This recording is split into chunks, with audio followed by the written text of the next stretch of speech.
Published in the December 1953 edition of Science Fiction Adventures magazine, The Hanging Stranger is one of the earliest stories of a covert alien invasion. One of Philip K. Dick's first short stories, it follows his long-standing thematic narrative of a protagonist completely overwhelmed by forces outside of his control. Like the famous 80s movie They Live, which undoubtedly counted Dick as an influence, this short story involves the protagonist lashing out violently at his alien oppressors. I hope that you will enjoy this short story. If you're enjoying this reading from Friendly Frog Press, please make sure to subscribe and hit that like button. The Hanging Stranger by Philip K. Dick, narrated by Paul Beauheart. 5 o'clock, Ed Loyce washed up, tossed on his hat and coat, got his car out, and headed across town toward his TV sales store. He was tired. His back and shoulders ached from digging dirt out of the basement and wheeling it into the backyard. But for a 40-year-old man, he had done okay. Janet could get a new vase with the money he had saved, and he liked the idea of repairing the foundations himself. It was getting dark. The setting sun cast long rays over the scurrying commuters, tired and grim-faced.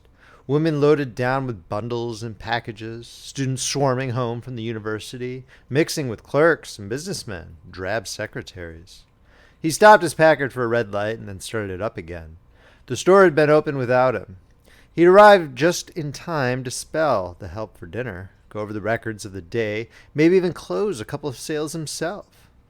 He drove slowly past the small square of green in the center of the street, the town park. There were no parking places in front of the Loyce TV sales and service.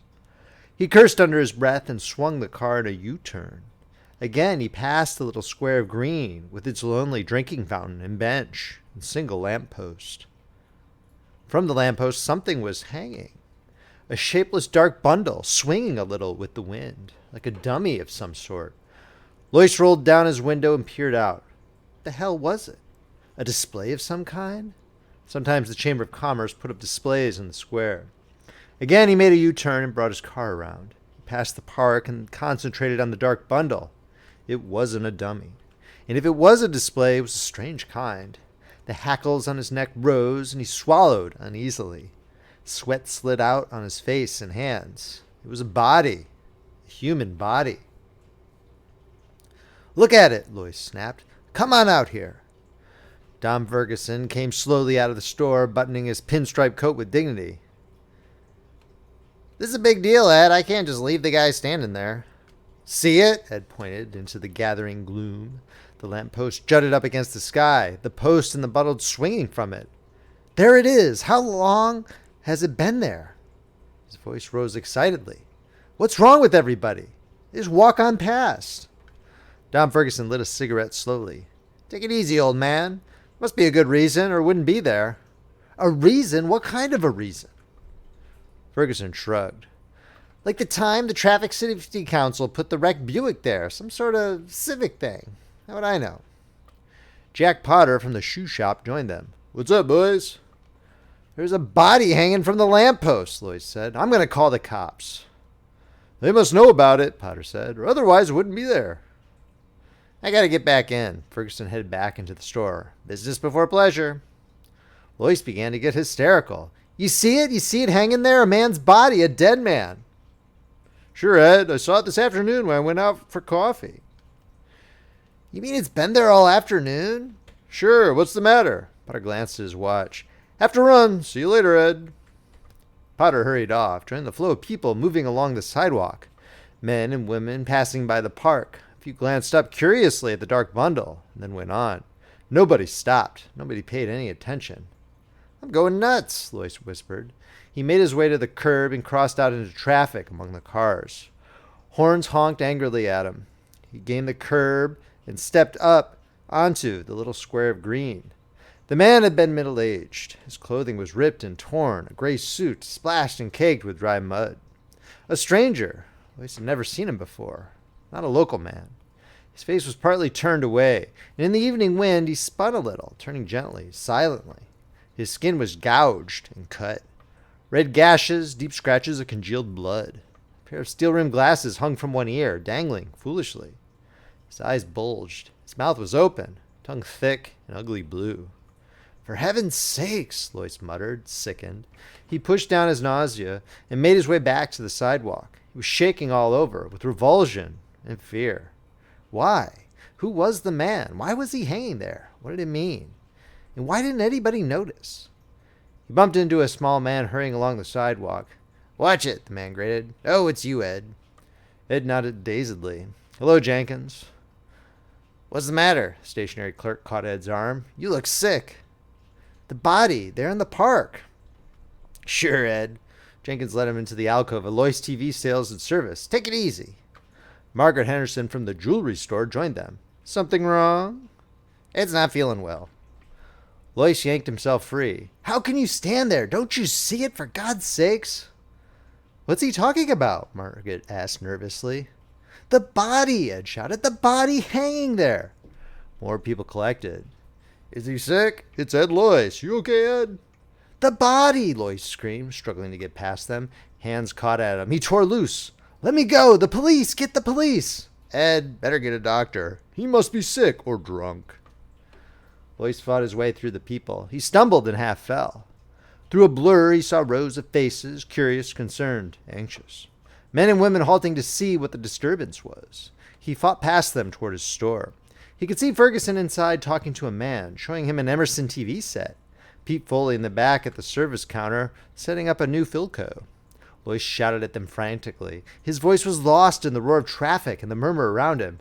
Do something, he screamed. Don't stand there. Do something. Something's wrong. Something's happened. Things are going on. The crowd melted respectfully for the two heavy-set cops moving efficiently toward Lois. Name, the cop with the notebook murmured. Lois. He mopped his forehead warily. Edward C. Lois. Listen to me, back there. Address, the cop demanded. The police car moved swiftly through traffic, shooting among the cars and buses. Lois sagged against the seat, exhausted and confused.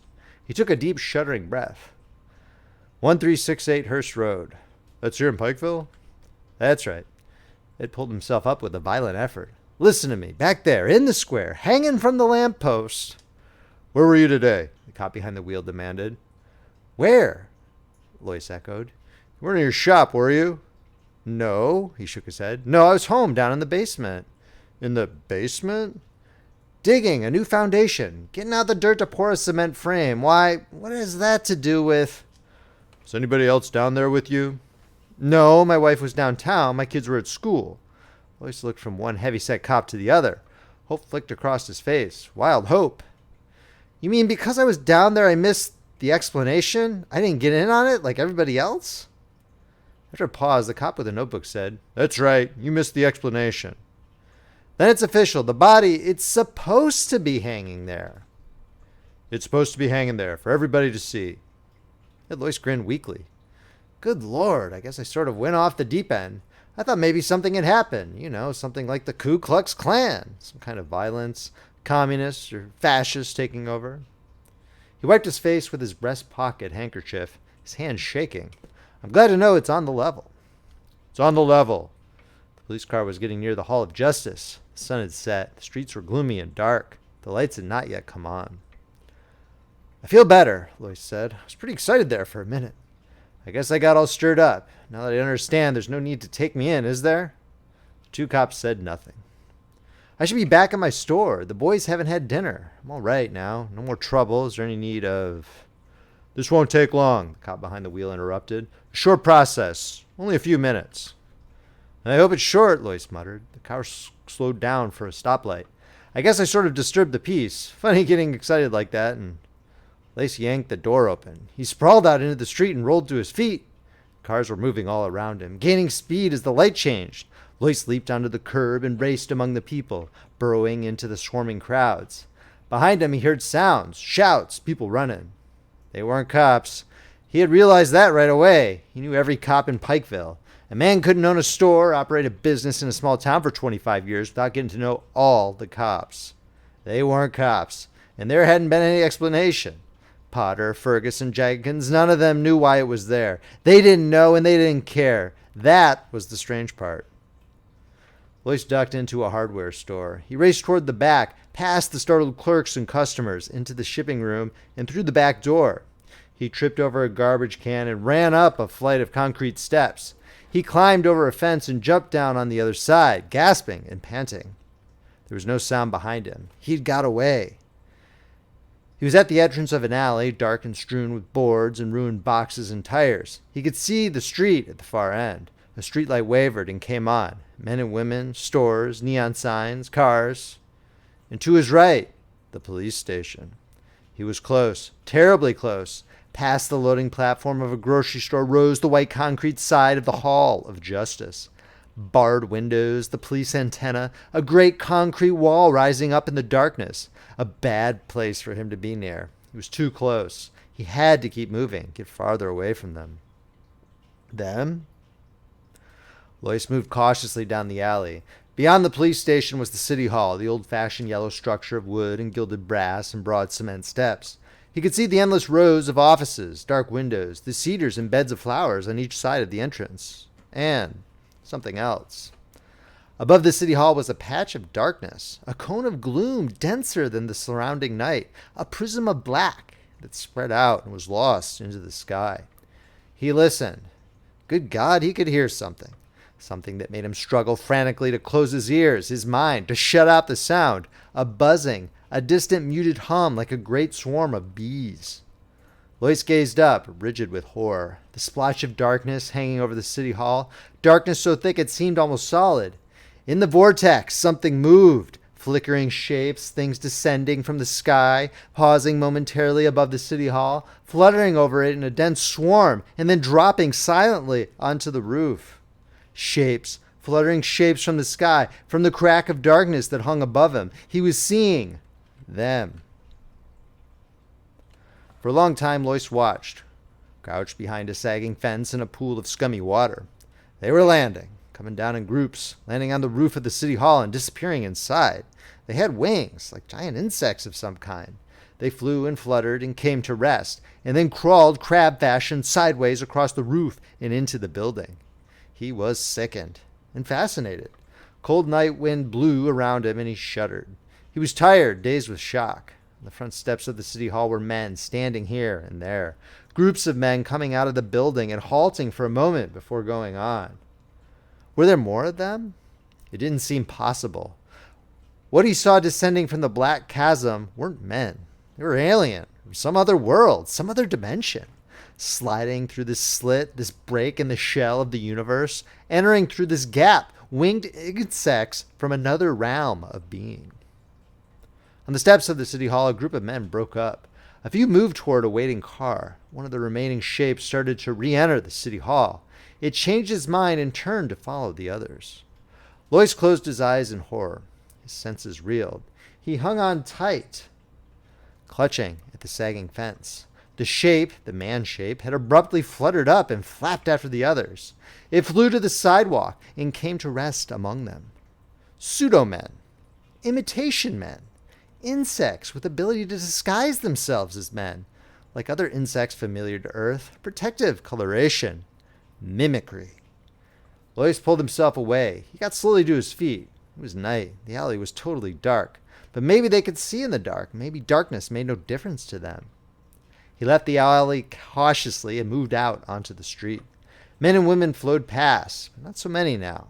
At the bus stop stood waiting groups. A huge bus lumbered along the street, its lights flashing in the evening gloom.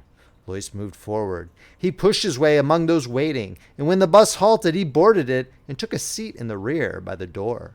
A moment later, the bus moved into life and rumbled down the street. Lois relaxed a little. He studied the people around him. Dulled, tired faces. People going home from work. Quite ordinary faces. None of them paid any attention to him. All sat quietly, sunk down in their seats, jiggling with the motion of the bus. The man sitting next to him unfolded a newspaper. He began to read the sports section, his lips moving. An ordinary man. Blue suit, tie, a businessman, or a salesman. On his way home to his wife and family. Across the aisle, a young woman, perhaps 20, dark eyes and hair, a package on her lap, nylons and heels, red coat and white Angora sweater, gazing absently ahead of her. A high school boy in jeans and black jacket. A great triple-chinned woman with an immense shopping bag loaded with packages and parcels, her thick face dim with weariness. Ordinary people, the kind that rode the bus every evening, going home to their families, to dinner. Going home with their minds dead, controlled, filmed over with the mask of an alien being that had appeared and taken possession of them, their town, their lives, himself too, except that he happened to be deep in his cellar instead of in the store. Somehow he had been overlooked. They had missed him. Their control wasn't perfect, foolproof.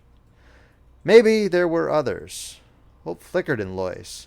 They weren't omnipotent. They had made a mistake, not got control of him. Their net, their field of control, had passed over him. He had emerged from his cellar as he had gone down. Apparently their power zone was limited. A few seats down the aisle, a man was watching him. Lois broke off his chain of thought. A slender man with dark hair and a small mustache. Well-dressed, brown suit and shiny shoes. A book between his small hands. He was watching Lois, studying him intently. He turned quickly away. Lois tensed. One of them? Or another they had missed. The man was watching him again. Small dark eyes, alive and clever. Shrewd. A man too shrewd for them. Or one of the things itself. An alien insect from beyond. The bus halted. An elderly man got on slowly and dropped his token into the box. He moved down the aisle and took a seat opposite Lois. The elderly man caught the sharp-eyed man's gaze. For a split second, something passed between them. A look rich with meaning. Lois got to his feet. The bus was moving. He ran to the door, one step down into the well. He yanked the emergency door release. The rubber door swung open. "Hey!" the driver shouted, jamming on the brakes. "What the hell?" Lois squirmed through. The bus was slowing down. Houses on all sides, a residential district, lawns, and tall apartment buildings. Behind him, the bright-eyed man had leaped up. The elderly man was also on his feet. They were coming after him. Lois leaped. He hit the pavement with terrific force and rolled against the curb. Pain lapped over him. Pain and a vast tide of blackness. Desperately, he fought it off. He struggled to his knees and then slid down again. The bus had stopped. People were getting off. Lois groped around. His fingers closed over something. A rock lying in the gutter. He crawled to his feet, grunting with pain. A shape loomed before him. A man, the bright-eyed man with the book. Lois kicked. The man gasped and fell. Lois brought the rock down. The man screamed and tried to roll away. "Stop, for God's sakes, listen!" He struck again. A hideous crunching sound. The man's voice cut off and dissolved in a bubbling wail. Lois scrambled up and back. The others were there now, all around him. He ran awkwardly down the sidewalk, up a driveway. None of them followed him. They had stopped and were bending over the inert body of the man with the book, the bright-eyed man who had come after him. Had he made a mistake? But it was too late to worry about that. He had to get out, away from them, out of Pikeville, beyond the crack of darkness, the rent between their world and his. "Ed!" Janet Lois backed away nervously. "What is it? What?" And Lois slammed the door behind him and came into the living room. "Pull down the shades, quick!"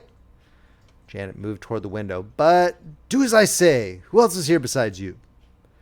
"Nobody, just the twins. They're upstairs in their room. What's happened? You look so strange. Why are you home?" Ed locked the front door. He prowled around the house into the kitchen. From the drawer under the sink, he slid out the big butcher knife and ran his finger along it. Sharp, plenty sharp. He returned to the living room. "Listen to me," he said. "I don't have much time. They know I escaped, and they'll be looking for me." "Escaped?" Jean's face twisted with bewilderment and fear. "Who?" "The town has been taken over. They're in control. I've got it pretty well figured out. They started at the top, at the city hall and police department. What they did with the real humans, they..." "What are you talking about?" "We've been invaded. From some other universe, some other dimension. They're insects, mimicry, and more. Power to control minds. Your mind." "My mind?" "Their entrance is here in Pikeville. They've taken over all of you, the whole town, except me. We're up against an incredibly powerful enemy. But they have their limitations. That's our hope. They're limited. They can make mistakes." Janet shook her head. "I don't understand, Ed. You must be insane." "Insane? No, just lucky. If I hadn't been down in the basement, I'd be like all the rest of you." Lois peered out the window. "But I can't stand here talking. Get your coat." My coat? We're getting out of here, out of Pikeville. We've got to get help. Fight this thing. They can be beaten. They're not infallible. It's going to be close, but we may make it if we hurry. Come on. He grabbed her arm roughly. Get your coat and call the twins. We're all leaving. Don't stop to pack. There's no time for that. White-faced, his wife moved toward the closet and got down her coat. Where are we going? Ed pulled open the desk drawer and spilled the contents out onto the floor. He grabbed up a road map and spread it open. They'll have the highway covered, of course, but there's a back road to Oak Grove. I got onto it once. It's practically abandoned. Maybe they'll forget about it. The old ranch road? Good Lord, it's completely closed. Nobody's supposed to drive over it.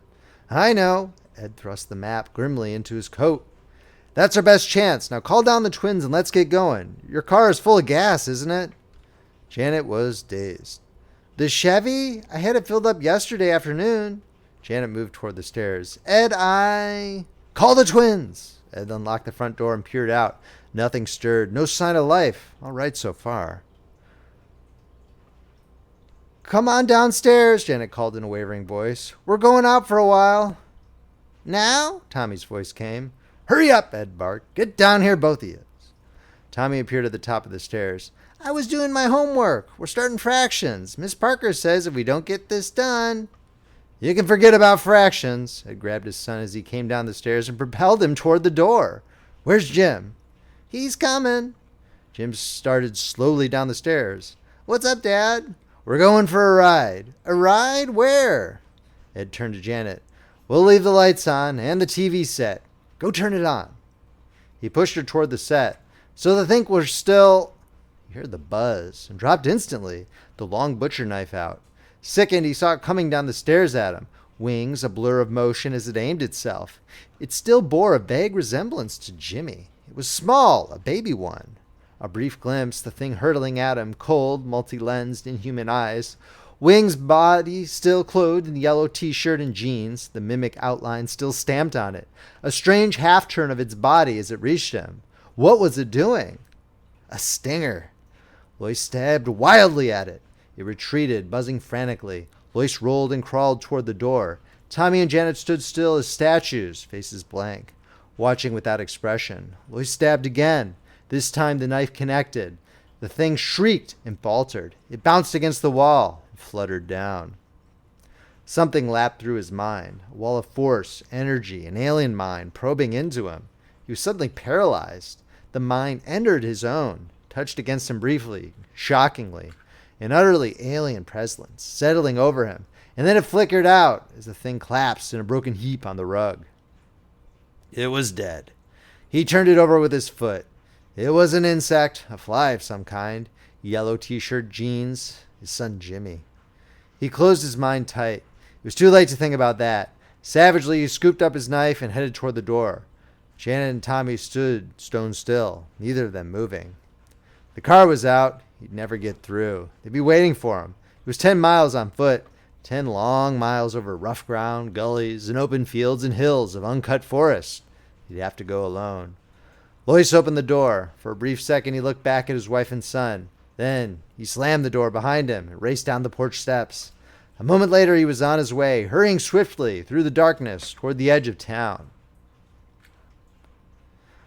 The early morning sunlight was blinding. Lois halted, gasping for breath, swaying back and forth. Sweat ran down in his eyes. His clothing was torn, shredded by the brush and thorns through which he had crawled.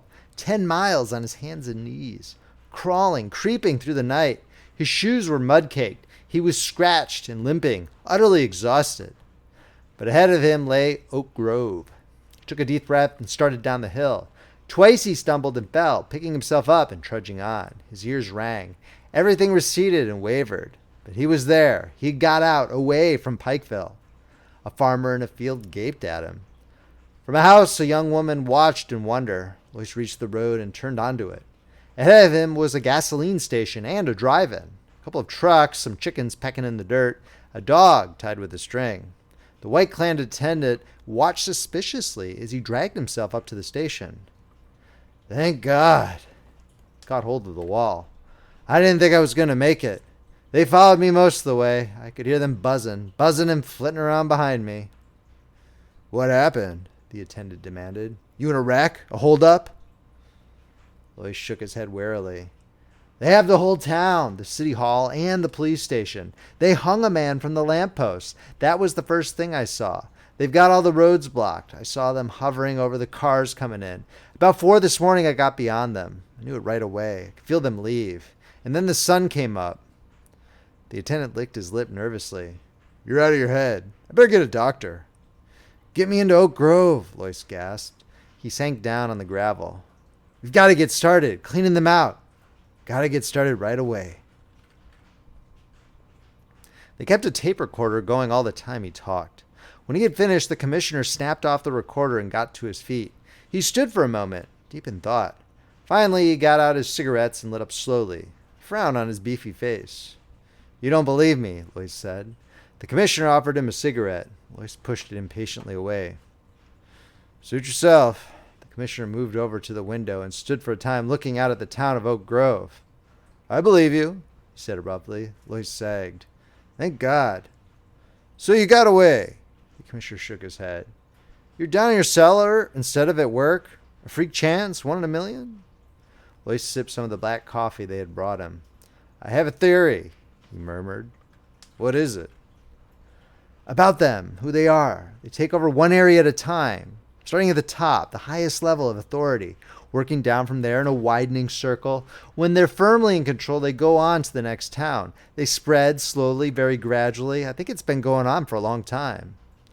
A long time? Thousands of years. I don't think it's new. Why do you say that?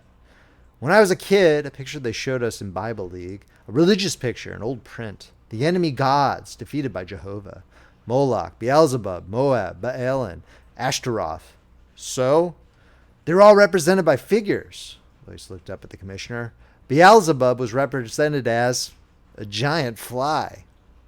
The commissioner grunted. An old struggle. They've been defeated. The Bible is an account of their defeats. They make gains, but finally they're defeated.